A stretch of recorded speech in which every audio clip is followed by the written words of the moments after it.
The new LUMIX G7. The one introducing 4K to everyone. Latest 4K processing and mirrorless technology. In a compact and intuitive design. Providing touch focus technology with the latest high-speed autofocusing. Recording video in stunning 4K resolution. And now with the new 4K photo, you can extract, show and save the perfect frame out of a 4K video sequence easily on the camera.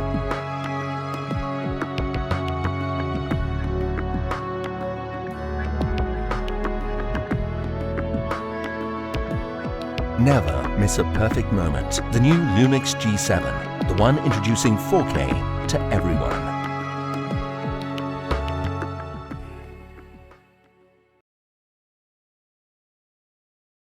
Here's what you need to know to get started with the Sony a6300.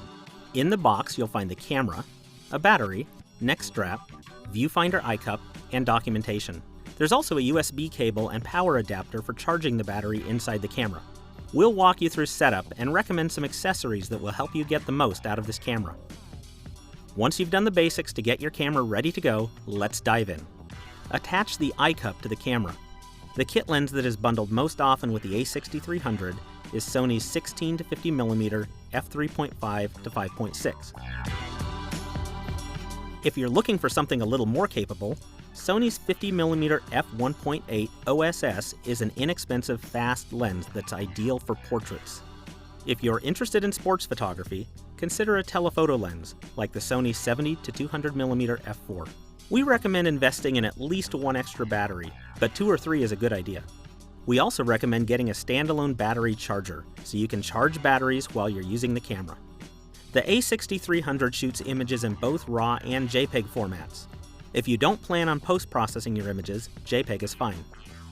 However, we recommend shooting RAW or RAW plus JPEG files to get the most flexibility out of the camera's images.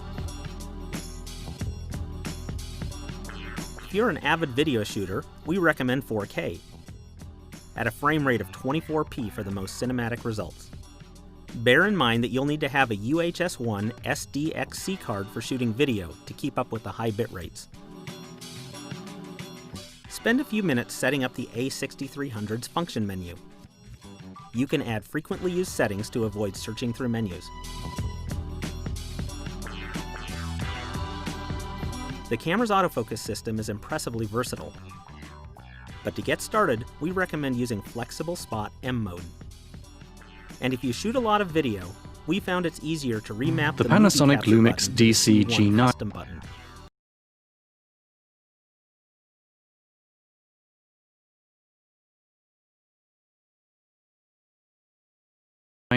is Panasonic's flagship mirrorless interchangeable lens stills camera, aimed at wildlife and action photographers.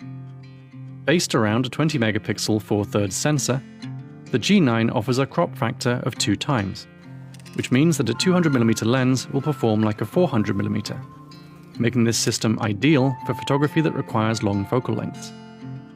Telephoto shooting is further aided by a highly effective in-camera stabilization system, which offers up to 6.5 stops of correction with some Panasonic lenses. The G9 is a powerful stills camera, capable of shooting continuously at up to 20 frames per second with autofocus, or as many as 60 frames per second with autofocus and metering locked. The higher frame rates are achieved using a fully electronic shutter, which is also useful for completely silent shooting. The G9's electronic viewfinder is one of the best on the market, featuring 3.68 million dots with an impressive equivalent magnification of 0.83 times. A fully articulating and touch-sensitive rear screen is also available, and is useful for composing images from awkward high and low angles and when shooting video. The G9 offers an advanced set of video features, including 4K at up to 60p and HD at up to 180 frames per second. The G9 is intended to be used in difficult conditions, and its weather-sealed body is among the toughest of any camera in its class. Chunky ergonomics and extensive custom options make the G9 a great choice for advanced amateurs and professionals who want a tough, fast, hybrid camera with built-in stabilization.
And we're here in Las Vegas today to witness Sony's launch of the A7 Mark III.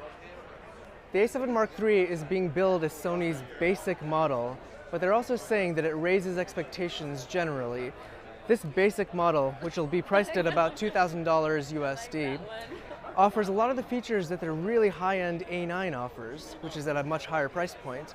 This has got a 24 megapixel backside illuminated sensor. It's not the stacked sensor in the A9, but it still has a lot of the capabilities of the A9.